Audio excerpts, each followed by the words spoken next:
Lorenzo Córdoba, Mi querido consejero Ricardo. presidente del Instituto Nacional Electoral. Antes que nada, muchas gracias por Al contrario. espacio, cuando sabemos que el INE está cada día sometido a un trabajo más intenso. ¿Cómo percibes, cómo llegamos como país a las elecciones de este próximo 4 de junio en 4 estados de la República muy significativos, todos, el Estado de México, Coahuila, Nayarit y Veracruz? ¿Cuáles los obstáculos más importantes a vencer para garantizar elecciones confiables? Bueno, yo creo que llegamos en un contexto económico complejo, socialmente convulso, políticamente muy crispado. Y en un contexto además en el que en México no ha escapado a este fenómeno global de descontento con la política, de insatisfacción con la política, con los políticos, con las instituciones tradicionales de la política, los parlamentos, los partidos, y peor, con un grado de desafección con la democracia que debería preocuparnos. Este año hemos visto además una serie de muestras, digámoslo así, de incertidumbre, insisto, que vienen de varios ámbitos, incluido ahora, bueno, pues la incertidumbre que nos viene desde el norte, ¿no? Y esto pues, evidentemente genera pues, un contexto, digamos, de mucha crispación y de mucha preocupación. Y en esto, tu pregunta era, ¿cómo están las elecciones? Pues mira, yo creo que las elecciones, más allá de la complejidad natural, estamos viendo elecciones competidas en todos lados. Sí. Veracruz tal vez ha llamado menos la atención porque se trata de elecciones municipales, pero estamos viendo y tenemos noticia de una intensísima contienda electoral. En municipios clave, sí. Así es. Que nos habla, por cierto, de la pluralidad política del país como algo que ya se instaló y que ordinariamente determina, digámoslo así, o ejemplifica, plastifica lo que es la vida política del país. Ahora, en ese contexto, te digo, de incertidumbres y demás, creo que es una buena noticia que tengamos elecciones. Y este es un momento, a unos días de que las mismas se realicen, de reivindicar la ruta electoral como la ruta a través de la cual la insatisfacción, los consensos, los disensos, el enojo se puede plasmar por las vías institucionales y traer como consecuencia pues, la definición de quién nos va a gobernar hacia el futuro, ¿no? Ahora... Y eso es una buena noticia. Esta pregunta parece una obviedad. ¿Cuál, en función de las más recientes reformas electorales, cuál es ahora el papel del INE? ¿Se limita a organizar, escucha quejas, escucha señalamientos, acusaciones entre partidos? ¿Cuál es el papel del INE? Sabemos que existen todavía los institutos electorales, pero ya bajo el gran paraguas del INE como el gran garante de elecciones limpias y creíbles, confiables. Bueno, el papel del INE es un papel cada vez más protagónico, aunque el árbitro siempre debería, en el escenario ideal, ser discreto. Bueno, ser discreto no significa... No asumir, ajeno. No ser ajeno, exactamente. Y en ese sentido estamos ahora con la nueva normatividad llamados a tener un rol de mucha importancia en las elecciones locales. Si no hubiera habido reforma 2014, hoy en el INE estaríamos, digamos, viendo otras trincheras relativamente. Habríamos tenido que proporcionar el padrón electoral a los estados en donde hay elecciones. Habríamos tenido que distribuir la pauta en radio y televisión a los partidos en esos estados. Y tendríamos que conocer de las quejas en materia de radio y tele. Hasta ahí. Ahora estamos fiscalizando, estamos organizando a las elecciones, toda la definición de las casillas, su ubicación, su integración, la capacitación de los ciudadanos, es responsabilidad del INE en un nuevo rol de competencias entreveradas con los soples.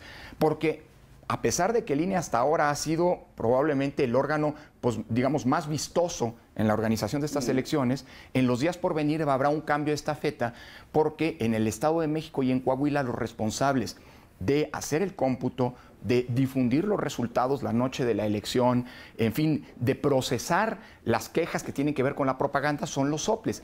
En el caso de Veracruz y Nayarit, son los OPLES, organismos públicos locales electorales, los institutos estatales. Bien, perdóname la jerga. Está bien. Salvo en dos casos, que son Veracruz y Nayarit, en donde los órganos locales nos pidieron que atrajéramos la realización del PREP, y en el caso de Nayarit del conteo rápido, como una atribución que ahora el INE tiene de poder auxiliar a los órganos locales.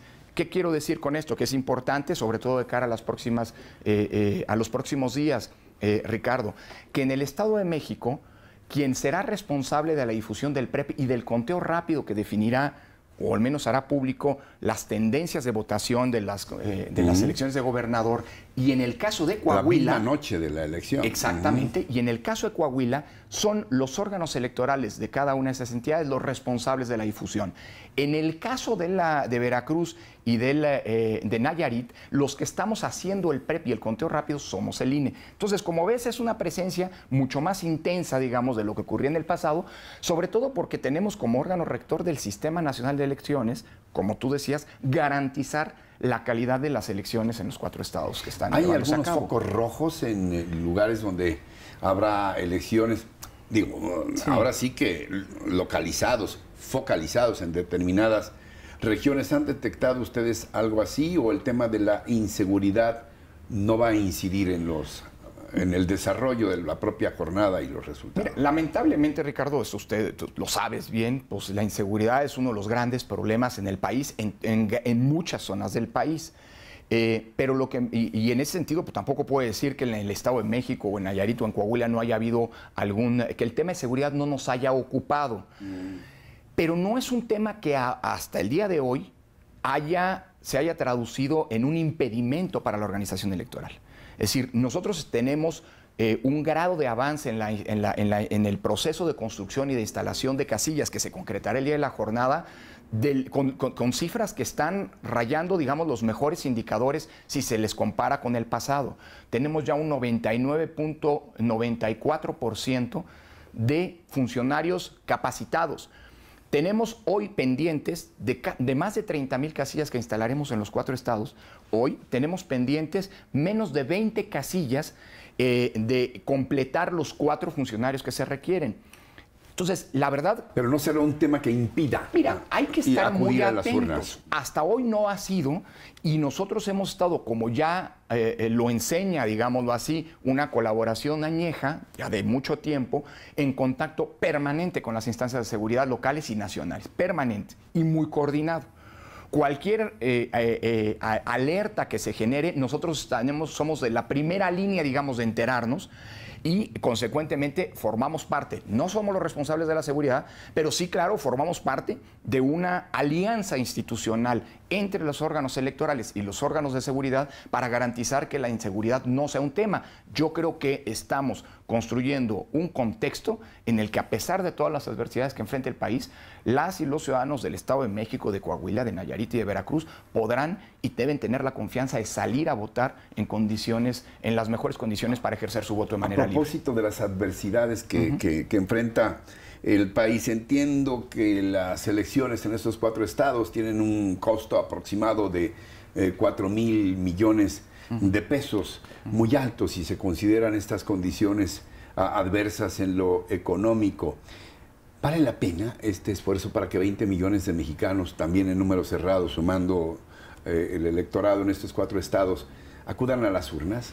A ver, sigue. Yo creo que tenemos un tema, digamos, siendo muy alto el costo. No, muy alto el costo. Quiero decir, sigue siendo productiva la inversión en democracia. Yo creo que sí.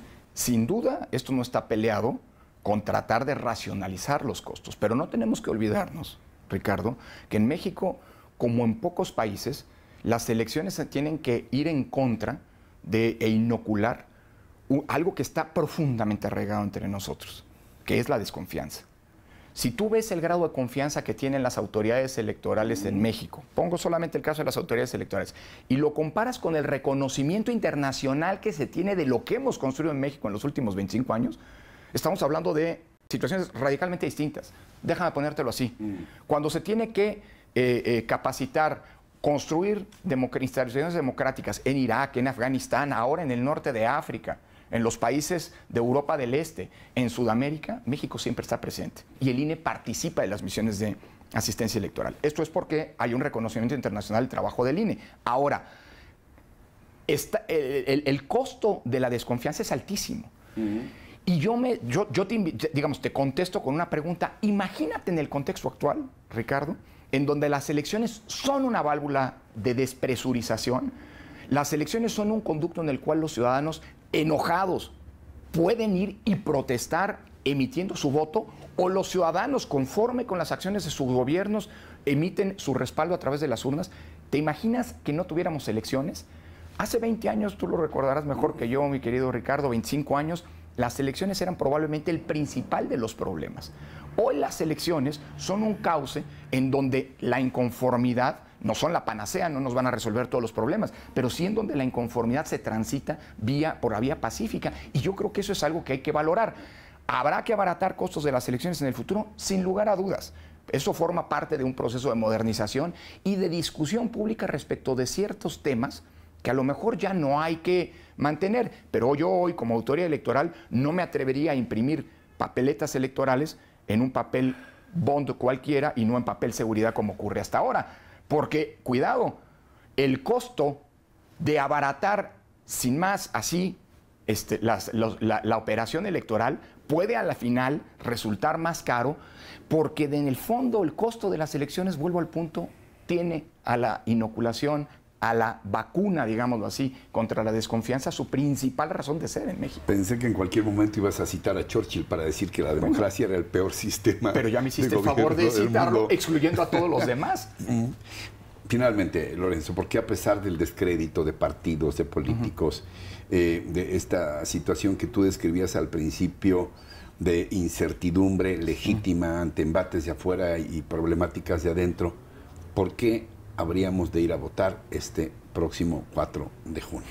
¿Qué le dirías a quienes nos están viendo y escuchando? ¿Por qué ir a votar a pesar de todo esto?